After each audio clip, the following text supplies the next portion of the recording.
I think that's a really good point. I know that in dealing with, over the years with my organization, I noticed how I started out being aware of it as a sign language interpreter because you have to match the register of your consumer. But that really plays across everybody that we meet. I mean, if I'm talking to a person who's a senior who seems resistant to some of this stuff, I don't use that term. I use, you know, so what would you like to be able to do? Mm-hmm. And I think that in my case, I want to make sure that if I'm approaching someone from an intuitive level, that without realizing it, I'm not doing something that damages our potential relationship. Mm-hmm. And I really like there was a thing, and I don't remember which one of these publications it occurred in, but how often the negative is not stated, but just something that characterizes the individual. It's not what you can't do, but you know, and that approach to me really resonates. So that was helpful. Okay. And actually, yeah, I was just going to offer some thoughts. Obviously, the best thing would be to look at this regionally, you know, where you could, adapt regionally. But the other kind of things to look at for me is whether you're working with someone that was on the res versus someone that was, you know, an urban individual. And then also is the generations. Since this was written, we have internet, we have Facebook, we have, I wonder what the saturation level of all that is compared to 1997. Right. I mean, hearing about what folks that are over 60 went through versus over 40 versus the folks, I mean, the technology has really changed, and it's, you know, my guys don't watch TV anymore. They all do the YouTube thing. Yeah. And I was just getting educated about different terms now. Memes, which are things that you pick up on the internet, and then they stand for you know, an idiom. And those of us that didn't watch that haven't a clue what the kids are talking about. You know, it's like, don't tase me, bro. Right? If you guys have ever watched that, and then you go, oh, I get it. But if you've never seen that on YouTube, you're like, what? What's that? And it's just kind of, it's kind of a generational thing, and yet it's almost like if we want to get the word out there, you can't talk so general about Native American culture and those aspects either. So it really is, as you're saying, a real challenge for us. All you can do is hit the basics. Yeah. Right. If we continue down this road, we're just developing a whole bunch of new stereotypes. Right. You know, and that's dangerous territory. It really is. And so the local level is where it really should be. I believe. Well, when you're talking about technology and the website, and I remember a long time ago David wanted to do something with websites where there would be some, you know, there would be one for above and on, and I think maybe that might not be a bad avenue to explore, given what you just stated. You know, maybe you mean like one website for all 4 VRs, or? Well, different, you know, it's not only Project 121s represent a very small California American Indian population. Four. Excuse me. Yes. Well, and that happens when I'm in Arizona. It's like, huh? Okay, I'll get you later. Anyway, I don't know. I just think maybe we need to think about, you know, moving forward in a new technology and maybe exploring different things. Like the website, we were talking about assistive technology this morning. Maybe the website can be more, instead of us looking at brochures, maybe we have to think outside the box and think of a different way to reach populations. It's true. It's So true. that we can be sensitive to each culture, nation. That's very true. I think because if you go to find a job these days, you have to be linked to the internet. You know, because most employers are going through and they're taking resumes and they're digitizing them and they're looking for keywords and all that stuff. So if you want to be part of that process in the next 5 or 10 years, there won't be a paper resume. It will be that or nothing. Well, Exactly. the centerpiece of this project, this strategic planning project, is our website, which is already up, and getting everything that we produce, everything that we come up with, including all of our sessions, are going to be available through our site. So So I mean, it's full electronic access. And then as we come up with things, if for example, YouTube, if someone says, you know, I saw this great thing on YouTube, we can link that up to our site. So, I mean, we can the website allows us to bring in really an unlimited amount of materials and links as we find them, and for all different audiences. You know, we can have a button that says, you know, if you're under 20, you know, if you're under 30, you know, here's your section. You know, if you're over 60. It's been translated. That's right. It's in your language. You can tase me, man. Yeah. We're over Ah. 100. I'm 100 plus. So,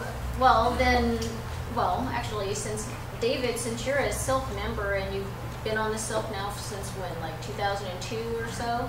Oh, yeah.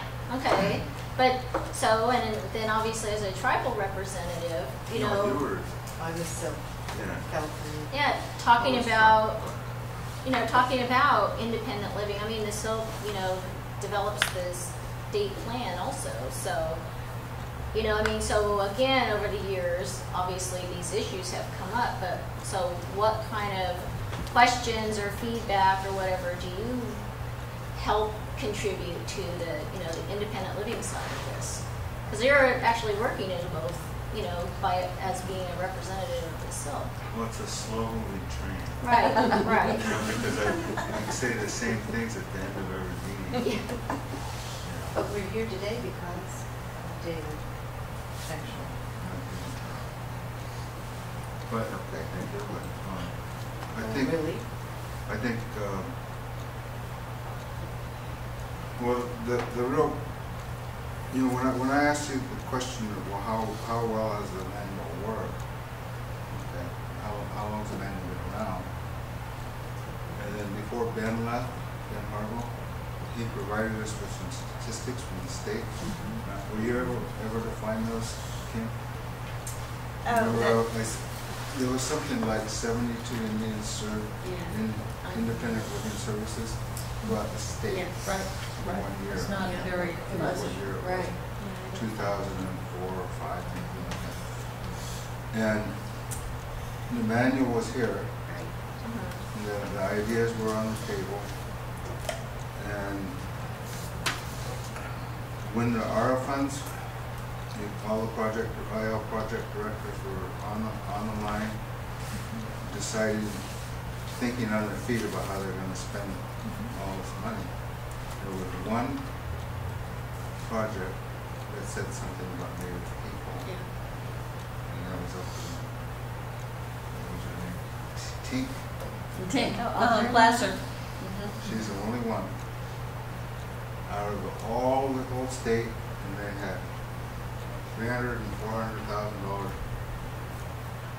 extra money, and that was ARA funds, and that was always been the roadblock, the barrier to providing services to Native people from the IL centers. Not enough money. Well, all of a sudden, there's all this money, and there wasn't one thought of Native people. So that's what I'm thinking. You know, okay, well, who needs to get educated? Indian people with disabilities, or the people who serve people with disabilities about Indian people? What, you know, whose consciousness needs to get raised? That's the real issue here. And if consciousness needs to get raised, you know, and if we're looking for a quick fix, then, you know, we could raise Vaughn's consciousness, huh? Yeah. No, I just teasing. I really feel that the existing network of the California Rural Health Board is the vehicle. It's the most Just start expedient. sharing IL or distributing. Definitely. I mean, I like the Yeah. fact that you might come to the board meeting and that we link up our website, that we, you know, talk about it more to the board, tribal members, and you know, things like that. I think also, just along the lines of what you were saying, David, one of the things that I've been concerned about is the priorities in the SPIL, the State Plan for Independent Living. And I know that a lot of conversation around our director's calls was, are you addressing the issues in the SPIL at the same time promoting employment? And so it was it felt like a juggling act. I know within our stuff, where we have 2 youth interns and a veterans outreach person, our local advocacy and service plan includes people in Indian country. And but it wasn't overt like that, and I think you're right. I think it has to be overt, just as the goals in the SPIL are overt. And if we can make enough connections that then we can encourage Native Americans, Indian country residents, whatever, to come to the place where they can provide input into the public forum process, where the SPIL is, you know, then for the next 3 years identified. You know, it's a long process. Yeah, one of the areas where we had a lot of success, or at least since I started at Tribal Vocational Rehabilitation, is Social Security, and the offices where we get the most cooperation are where they have Native people working. Right. Right. When those guys leave, we can't get anybody on the phone anymore. But when our a cousin of a cousin's working there, we call their extension. They actually return our calls because they respect us. Well, we're just another number, you know. Yeah. And so what you know, I used to complain. I guess I still do. When we all started college, at least where I did in 1968. You know, well, where are you going to work? Well, we're going to work for someone plays a hire, right? You know, but now, you know, I'm 59. I don't want to work anyplace else. I want to work where I work because that's who I relate to. You know, you see how happy I am when I'm visiting, right? No, you do, right? I always have seen that. Yeah, I mean, you know, that's the, you know, because I'm working for the people that I not only live among, but I love and related to and all that. So I know I'm talking on both sides of my mouth, so I'll stop. That's